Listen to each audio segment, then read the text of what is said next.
할렐루야, 은혜성산교회 김한기 목사입니다. 어느 날 농부가 어미를 잃은 독수리 새끼를 한 마리 발견하였습니다. 불쌍히 여긴 농부는 독수리 새끼를 데리다가 병아리 우리에 넣어서 함께 길렀습니다.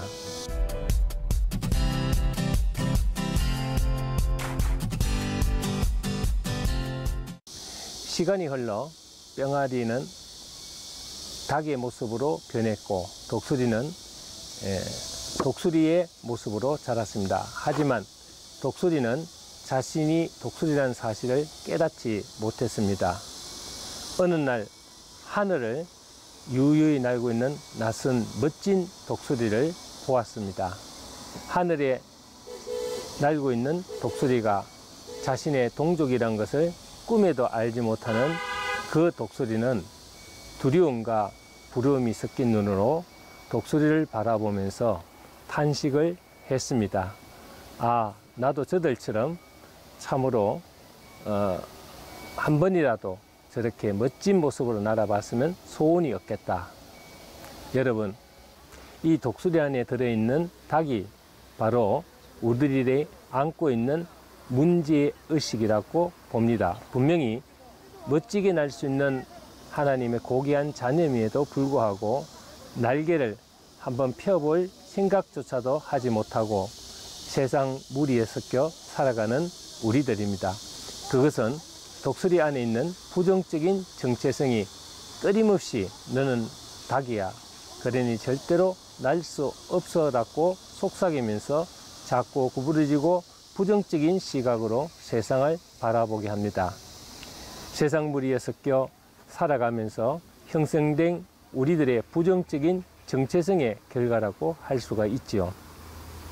성공적 인생의 길로 인도해가는 바른 정체성이 아니라 절망과 실패의 나락으로 몰고 가는 부정적인 정체성의 결과는 곧 닭이 되어버린 독수리 같은 모습입니다.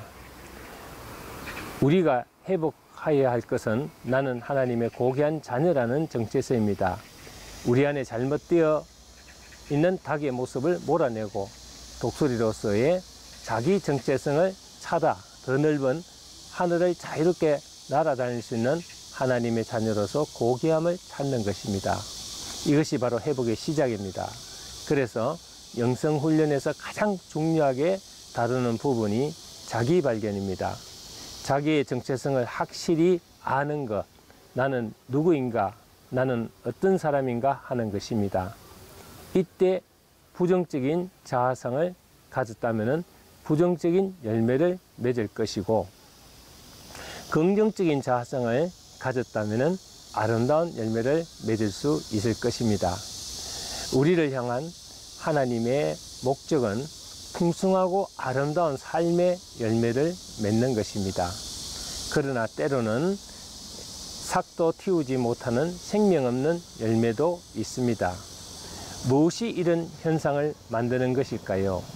무엇 때문에 생명이 없고 열매 맺지 못하는 삶이 될까요? 이것이 바로 우리 안에 자리 잡은 잘못된 부정적인 정체성과 잘못된 자아 형상의 결과라고 할 수가 있습니다. 우리는 이런 부정적인 정체성을 가진 사람을 병든 자아상을 가진 사람이라고 합니다.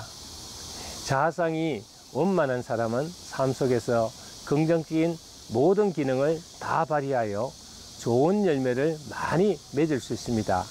하지만 자아상이 병든 경우 소극적이고 비관적인 사람이 되기 쉽지요.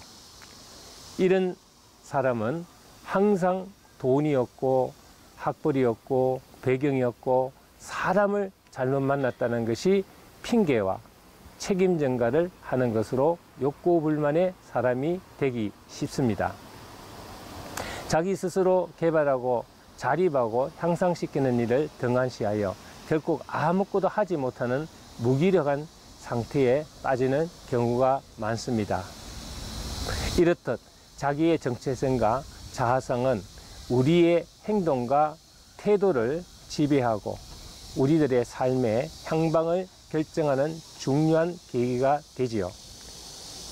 자아상은 마치 운전대를 잡은 운전자와 같아서 의지대로 우리의 인생을 온전히 운전해 나갑니다.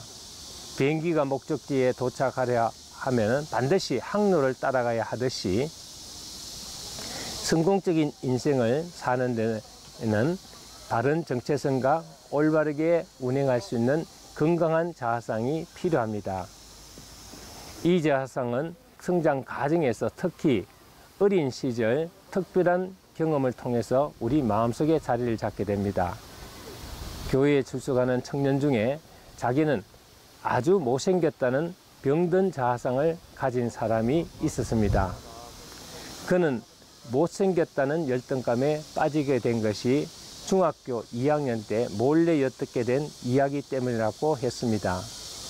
명절에 가족이 모이는 날 사촌 너희들이 자기가 가까이 있는 줄도 모르고 옆방에서 수다를 떠는 소리를 듣게 되었는데 자신의 얘기를 하더란 것입니다.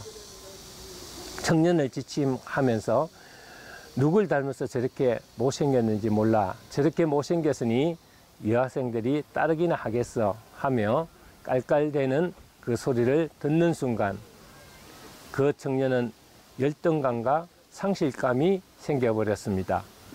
그때부터 그는 여학생 앞에 서기만 하면 주눅이 들고 심지어 그러한 열등감으로 다른 사람들 앞에 서는 것이 불안하고 두려웠다고 했습니다. 저는 그 청년에게 하나님이 우리를 창조하실 때 모두 똑같이 창조하신 것이 않았다는 것을 얘기하면서 하나님의 고귀한 자녀라는 정체성 그리고 건강한 자아상을 가질 수 있도록 위로해 주었습니다. 그 결과 지금은 건강한 모습으로 자신감 있게 사람들 앞에 자신의 의견을 잘 표현하고 사람들과 교제도 원활히 잘하고 있습니다. 우리들의 잘못된 정체성과 자아상은 나를 병들게 하고 나를 불행히 만드는 원인이 될 수가 있습니다. 그래서 건강한 마음으로 밝고 아름답게 사는 것이 하나님의 뜻임을 알아야 합니다. 성령님은 우리가 하나님의 자녀임을 끊임없이 증거하고 계십니다. 로마서 8장 16절을 보면은 성령이 친히 우리의 영으로 더불어 우리가 하나님의 자녀임을 증거하시나니 라고 했습니다. 이 증거의 방법은 종종 오해가 되기도 합니다. 많은 사람들이 마음속에 이야기하는 신비한 음성을 듣기를 원합니다. 그러나 이 축복스러운 증거는 음성이라기보다는 느낌입니다. 영혼의 깊은 곳으로 뚫고 들어가는 신념입니다. 의심을 물리치는 확신입니다. 우리는 하나님의 고귀한 자녀로 고귀하게 기쁘게 빛 가운데 살아가야 하는 정체성과 바른 자아상을 가지고 있어야 삶의 아름다운 풍성한 열매를 맺을 수 있습니다. 지금 여러분들 안에 있는 자아상은 어떤 모습입니까? 심한 열등감에 쌓여 있거나 원인 모를 짜증과 분노가 마음속에 자리 잡고 있지는 않습니까?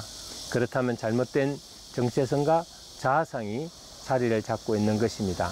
만약 여러분 안에 이런 병든 자아상이 자리를 잡고 있다면 우리의 삶은 실패하고 불행해질 것입니다.